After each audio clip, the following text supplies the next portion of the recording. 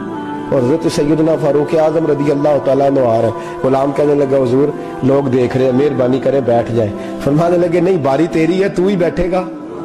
اس نے کہا حضور نہیں، وہ تو ٹھیک ہے، کوئی باری فرض تو نہیں نہ ہو گئی، آپ مہربانی کریں آپ آ جائیں، ذرا لوگ آ رہے ہیں۔ فرمایا تمہیں کہا نا، غلام کہتا میں نے تیسری دفعہ کہا تو حضرت عمر نے جلال سے دیکھا، اور جناب عمر کا جلال تو زمین کانپنے لگ جاتی تھی۔ کہتے ہیں کہا حضور آپ آ جائیں، تو کہتے تجھے کہا ہے نا چپ کر کے بیٹھا رہے، کہتے ہیں میں گھوڑے پہ ہی کانپنے لگا۔ غلام اب حضرت سعد بن ابی وقاص کہتے ہیں سورج غروب ہو رہا تھا، شعائیں پانی میں پڑ رہی تھی، حضرت عمر پانی سے، میں نے غور سے دیکھا تو دوڑا گیا، جا کے نا بچے نہیں مشورہ دیتے ابا جی کو، ابا جی انج نہیں کری دا، دور بدل گیا جی، کہتے میں دوڑا گیا اور جا کر کے حضرت سیدنا عمر فاروق کو کہا حضور مہربانی کریں، ٹھیک ہے آپ کی درویشی سے کون آگاہ نہیں، وزیر کھڑے ہیں، سفیر کھڑے ہیں، بڑے بڑے عمرا، بڑے بڑے ملکوں کے حکمران ہیں، آپ مہربانی کریں یہ تامہ ذرا نیچا کریں، اور جوتا پہن لے، اگر خراب ہو گیا تو اللہ نیا بھی دے دے گا، اور مہربانی کریں ذرا غلام کو کہیں نیچے آ جائے۔ حضرت عمر کہنے لگے تمہیں کیا تکلیف ہے؟ کہا حضرت جی وہ وزیر مشیر کھڑے ہیں، یہودی ہیں، عیسائی ہیں، نجرانی ہیں، وہ بڑے بڑے مذاہب کے اور بڑے بڑے ملکوں کے ہیں، آپ کا بڑا نام سنا ہے۔ حضرت سیدنا سعد بن ابی وقاص فرماتے ہیں میرے ساتھ اتنا ترش رویہ حضرت عمر کا پہلے کبھی نہیں ہوا، کہتے ہیں ماتھے پہ شکن آیا اور کہنے لگے تجھے تیری مار ہوئے، ان 4 لوگوں کے لیے میں اپنے نبی کا طریقہ چھوڑ دوں، ان 4 دنیا داروں کے لیے نبی پاک کا طریقہ چھوڑ دوں؟ فرمانے لگے سر سے پگڑی اتاری حضرت عمر نے جلال میں، فرمانے لگے میرے سر پہ جو بال ہے نا یہ مجھے کسی دنیا دار نے نہیں دیے، یہ ساری عزتیں مجھے آمنہ کے لال نے عطا فرمائی ہے، اور میں ان محبوب کا طریقہ ان 4 لوگوں کی خاطر چھوڑ دوں؟ فرمایا قرآن کہتا ہے ان اللہ یامر بالعدل والاحسان، جب میں نے خود عدل کا تقاضا یہ رکھا ہے کہ کبھی وہ بیٹھے گا کبھی میں بیٹھوں گا، باری اس کیا تو میں کیسے بیٹھ جاؤں؟ حضرت سعد بن ابی وقاص فرماتے ہیں اسی درویشی میں سلام اس پر کہ جس نے بادشاہی میں فقیری کی، کہتے ہیں اسی درویشی میں حضرت عمر پہنچے تو جو پہلے ڈرا کرتے تھے جب حضرت عمر آئے تو انہیں کامتے بھی دیکھا، روب اور بڑھ گیا، ان کے دلوں کے اندر حضرت عمر کا دبدبا اور بڑھ گیا، اور میرے کانوں میں کہنے لگے سعد پہلے سنا تھا لیکن دنیا سچی کہتی ہے، جو حال محمد اور محمد کے غلاموں کا ہے صلی اللہ علیہ، وہ دنیا میں دوسرا کوئی حاصل کر سکتا؟ آج ہمارے پروٹوکول، ہمارے دبدبے، ہماری انا پرستیاں، ہمارے دعوے، ہمارے طریقے، میرے عزیزوں لوگ ہمیں آ کے مثال دیتے ہیں، کہتے ہیں یورپ کی فلاں گلی میں یہ ہوتا ہے، میں نے کہا وہ گرد راہ کو نہیں پہنچ سکتے، یہ ساری چیزوں تو میرے مصطفیٰ کے غلاموں سے حاصل کیا لوگ، ہم نے چھوڑ دی، غیروں نے اپنا لی۔ خدارا اپنی زندگی میں تبدیلی لائیں، درویشی، سادگی، بے تکلفی، یہ زندگی حسین ہوتی ہے، یہ زندگی سکون والی ہوتی ہے، یہ زندگی اچھی ہوتی ہے، یہ فرحت اور تازگی والی ہوتی ہے۔ اپنے آپ کو ان تکلیفوں اور آلائشوں میں مبتلا نہ کریں، اگر اللہ مال دے، عزت دے، دولت دے، اللہ تعالیٰ نفاست عطا کرے تو پھر اپنے آپ کو سادہ کریں، آزاد کریں، کھلی ہوئی کتاب بنا کے اپنے آپ کو رکھیں۔ مجھے ایک بچہ کہنے لگا حضرت جی جب بھی آتے ہیں آپ کہیں بیٹھے مل جاتے ہیں، ہم کسی کو لا کے کہتے ہیں جناب حضرت جی بڑے مصروف ہیں اور آپ یہاں آگ تاپ رہے ہیں جلا کے، مہربانی فرمائیں۔ میں نے کہا یار 2-4 دن تو بن سور کے بیٹھنا بندے کے لیے آسان ہوتا ہے، سارا دن ملمہ سازی کر کے رکھنا اتنا آسان کام تو ویسے بھی بندہ جو ہو وہ نظر آئے تو اس کے لیے زیادہ بہتر ہوتا ہے، جو ہو وہ دکھائی دے وہ زندگی آسان ہو جاتی ہے، بہتر ہو جاتی ہے۔ اور ویسے بھی جو کھلی ہوئی کتاب ہوتی ہے اس میں لوگ مشکوک نہیں ہوتے، جو بندی ہوئی ہوتی ہے نا اس میں لوگوں کو خبر نہیں ہوتی کہ نہ جانے یہ کیا معاملہ ہے۔ میرے عزیزوں اپنے آپ کو بے تکلف بنائیں۔ بے تکلف سے مراد یہ نہیں کہ جیسے بے تکلفی ہم نے ایک غلط چیز کا نام بے تکلفی رکھ دیا ہے کہ جو آدمی بات پہ ٹھٹھا کرے، بات میں مذاق کرے وہ بے تکلف ہوتا ہے، یہ تو بے تکلفی اسلام اس کو پسند ہی نہیں۔ بے تکلفی سے مراد یہ ہے کہ جھوٹی انا نہیں بنائے، جھوٹے معاملات اپنے گرد نہیں اوڑے۔ اپنی اگر اللہ آپ کو بہت زیادہ مال و دولت دیتا ہے تو جتنا وہ مولانا رومی کہتے ہیں جتنا ٹہنی پہ پھل زیادہ لگتا ہے نا اتنی وہ ٹہنی جھک جاتی ہے، جو اکڑی ہوتی ہے سمجھو وہ خالی ہوتی ہے۔ اگر آپ پھلدار ہیں تو پھر آپ کو جھکے، پھر آپ کو با اخلاق ہونا چاہیے، با مروت ہونا چاہیے، پیار والا ہونا چاہیے۔ زندگی میں اس چیز کو ضرور اپنائیے، بڑے لوگ وہی ہوتے ہیں جن کا کردار بڑا ہوتا ہے، بڑے وہی ہوتے ہیں جن کی بات بڑی ہوتی ہے، کوئی باتوں سے اور پروٹوکول سے کبھی بڑا نہیں ہوتا، ہمیشہ مدحت خیر الانام میں گزرے، دعا ہے یوم اور درود و سلام میں گزرے۔ آخر دعویٰ الحمدللہ۔